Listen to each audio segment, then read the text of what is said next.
I lost my tooth. Just for eating a piece of pork. Oh my gosh!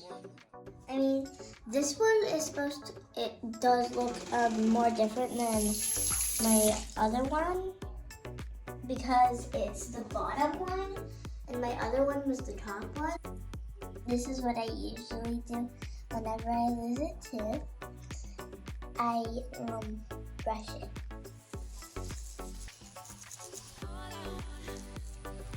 Usually like this.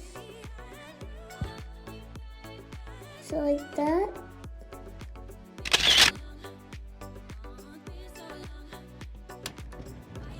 So you guys, I'm getting ready for bed, and I'm about to put my tooth in a Ziploc bag, and then I'm gonna put it in this little pouch right here. I'm so excited for the morning to see what the tooth fairy brings me. Here we go. I'm gonna have this under my pillow. Okay, nice and tidy. Oh, I can see something. Ooh. Oh, what's that?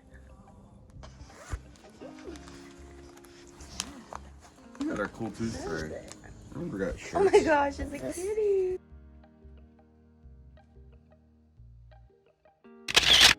Please like this video and subscribe.